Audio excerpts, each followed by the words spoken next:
굉장히 어려운 게 원래 가정에서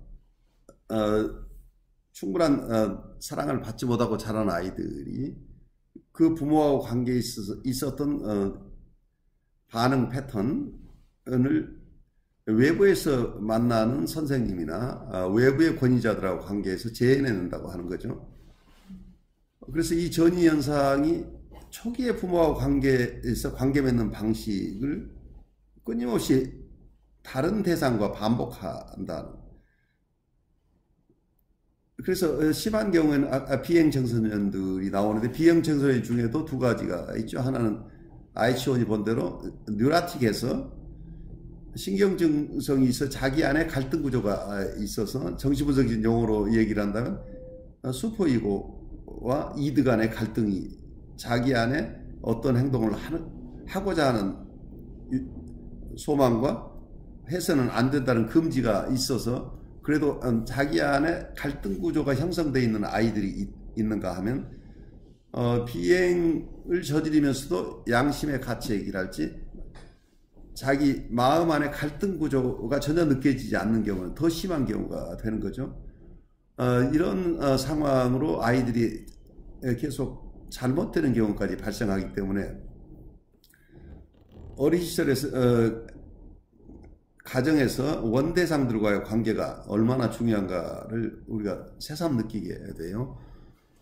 그래서 어떤 면 정신분석 과정에서 여러분들이 만나는 특히 청소년을 돌보는 우리 선생님들 많으신데, 청소년을 돌볼 때 부모하고 관계에서 있었던 전이가 아이들은 선생님에게 투사하기 때문에, 부모에게 억한 심정을 가진 아이들은 선생님에게도 억한 심정을 가지게 돼, 당연하게.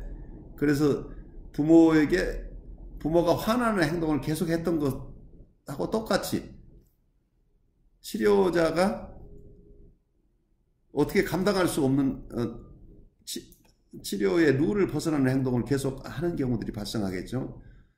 그래서 내담자 입장에서는 과거의 원대상과 가졌던 관계를 반복해 내면서 치료자가 거기에 대해서 원대상이 했던 것처럼 자기에게 보복하리라고 느낀다는, 처벌하리라고 느끼고, 아이들은 그 퍼니시먼트를 어쩌면 요구하는 상황까지 되는 거죠. 반복이니까.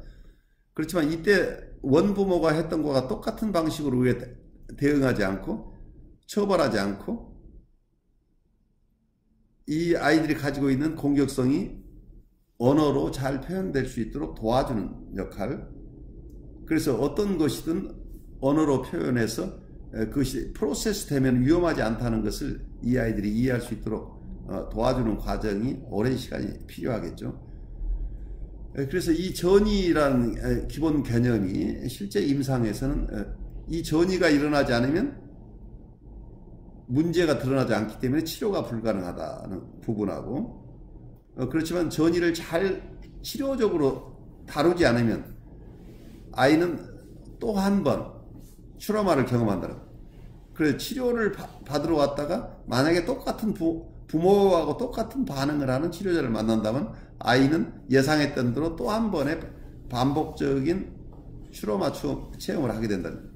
그래서 아이들이 트라우마를 재경험하지 않고 치료될 수 있도록 하는 데는 치료자의 치료적인 반응이 굉장히 중요하죠. 그렇지만 어떤 것이 치료적인 반응인가 하는 것들은 우리가 계속해서 공부해 나가야 될 것이죠. 그래서 비행을 저지르는 아이들을 보면서 이 아이들만의 문제라고 볼 것인가, 사실은 비행으로 분리되지 않은 아이들이 하는 행동인데 그 정도가 지나친 아이들이다, 이제 이렇게 아이치오는 보고 있는 거죠.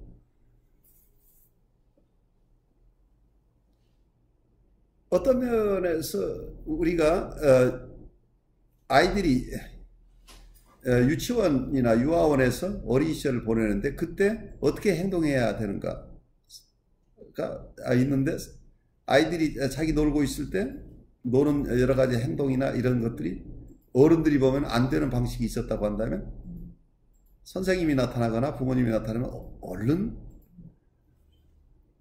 위장하기 시작하고 숨기기 시작하고 하는 것은 누구나가 경험하는데, 이런 것들이 정상적인 아이들은 그 정도가 지나치지 않은데 비행으로 나간 아이들은 이제 이게 더 많을 뿐이다, 이제 이렇게 보고 있는데, 왜 그러면 어떤 아이는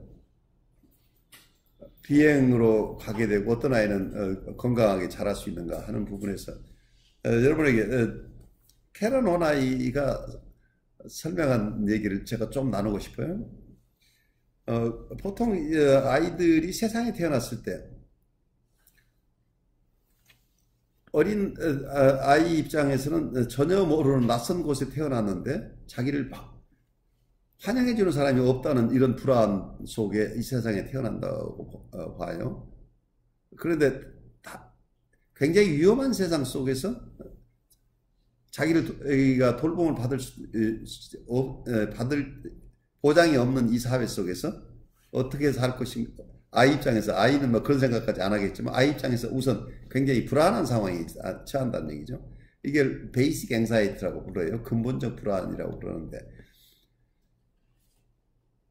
어떤 면에서 실존적 불안이라고 얘기할 수 있겠죠. 아이 입장에서는 이 세상에 그냥 태어났는데 안전하지 않다고 느끼는 이런 상황에서 다행히 부모님들이 이 아이하고 아이의 니즈가 뭔지를 잘 알아서 아이가 디스터브 되지 않도록 잘 도와주는 이런 부모님을 만난다면 아이가 처음 느꼈던 근본적인 불안이 해소되고, 근본적인 트러스트가 베이직 트러스트가 에릭 에릭슨이 쓴 용어일 거예요. 우리가 발달의 첫 단계에서는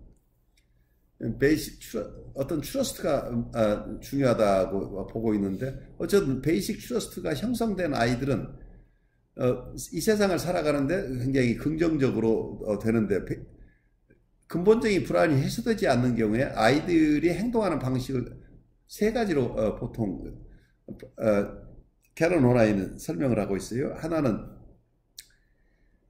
moving toward people, 또 하나는 moving against people, 또 하나는 moving away from people. 기본적으로 근본적인 불안이 있는 아이들이 첫 번째 유형은 사람들에게 다가가서 사랑을 받기 위해서 애쓰고 아주 순종적으로 사람들에게 다가가서 사랑을 얻고자 하는 이런 모습으로 드러난다. 그래서 말을 잘 들으면서 자기를 양육하는 사람들의 눈에 들려고 애쓰는 형. 두 번째 유형은 자기가 너무 침해적이기 때문에 침해하는 대상들에게 반항하지 않으면 안 된다고 느끼기 때문에 자기의 근본적인 불안에서 벗어나는 방법은 어느 경우에든 대상과 다투는 형, 맞서야 된다. 맞서지 않으면 힘들다. 계속 맞서면서 자기를 지켜가는 아이, 자기가 필요한 것을 얻는 아이. 세 번째 유형은 이 두 가지 다 실패하고 도저히 방법이 없다 하는 입장에서는 관계에서 멀어져 버리는, 사람들로부터 멀어지는 그 철수형이다. 이런 세 가지 유형이 어린 시절에 아이들의 기본적인 대처 방안인데, 이 대처 방안이 누구나가 이런 패턴은 가지고 있는데, 건강한 아이들 그리고 성장한 건강한 어른들은 어떤 경우에는 사람들하고 가깝게 다정하게 다가가고, 어떨 때는 자기를 지키기 위해서 자기 주장을 하면서 맞서고, 어쩔 때는 자기 혼자 있는 시간을 갖고, 이런 것을 상황에 맞게 적절하게 플렉서블하게 유연하게 사용할 수, 이런 방법들을 자기 삶에 사용하는 사람들은 건강한 사람인데, 근본적인 불안이 심한 사람들은 이런 플렉서빌리티가 없고 이런 패턴 중에 어느 하나를 특화한다는 거예요. 그래서 어떤 사람은 항상 생글생글 웃고, 모든 사람이 어떤 요구를 하건 yes, yes, 노를 할 줄 모르는 사람으로 살게 되고, 어떤 사람은 누가 와도 일단 시비부터 해서 상대방이 자기에게 접근하지 못하도록 방어막을 치는 패턴으로 사는 사람이 있고, 어떤 사람은 나 좀 내버려둬 하고 누구하고도 정서적인 친밀을 맺지 않고 꼭 필요한 컨택만 하고 나머지는 자기 혼자 사는 이런 외톨이로 사는 이런 패턴들이 이게 굳어지면 이게 뉴로시스가 된다는 얘기예요. 이런 패턴이 어느 하나로 장착돼 버리면 실제 상황은 굉장히 다양한데 이 사람의 전이 세계 속에서는 어떤 사람은 항상 첫 번째 경우 같으면 항상 사람들에게 생글생글 웃어야 되고 그분의 요구에 맞춰야 되고 내가 어떤 행동을 하거나 허락을 받아야 되고 이런 퍼미션이 있지 않으면 꼼짝 못하고 이래 의존적이고 비독립적인 존재가 이런 패턴으로 가는 분들 항상 외부 대상은 그런 자기가 잘 하지 않으면 자기를 돌보지 않는 대상이라고 느끼는 거죠. 그래서 원 대상에게 그렇게 느꼈다고 한다면 계속해서 다른 대상에 전이가 일어나기 때문에 똑같은 패턴으로 갈 수밖에 없다는 얘기. 또 하나 두 번째 같으면 사람들은 항상 내가 주장하지 않으면 내가 싸우지 않으면 나를 침해한다. 그래서 항상 사람은 침해적이다. 누구도 믿을 수 없다. 아무도 트러스트하지 않는 거죠. 이런 패턴이고 세 번째 유형 같으면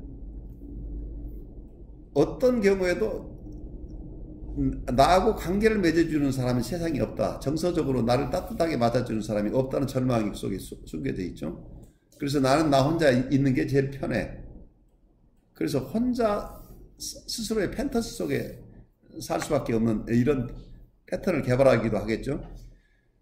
그래서 큰 그림으로 세 가지 패턴이라고 하지만 굉장히 다양하게 사람마다 다른 모습으로 드러나겠지만 이런 어떤 한 패턴으로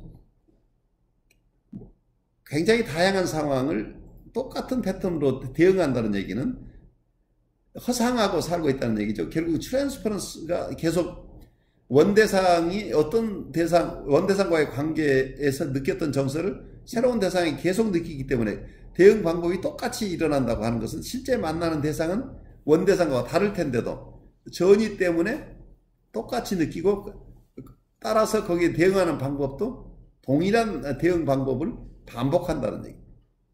그래서 이 전이라고 하는 것은 여러분들의 삶뿐만이 아니라 정신분석에서도 굉장히 중요하지만 일상 삶에서 이 전이가 어떻게 적용되는지를 이해하는 것은 굉장히 중요하다고 생각이 돼요.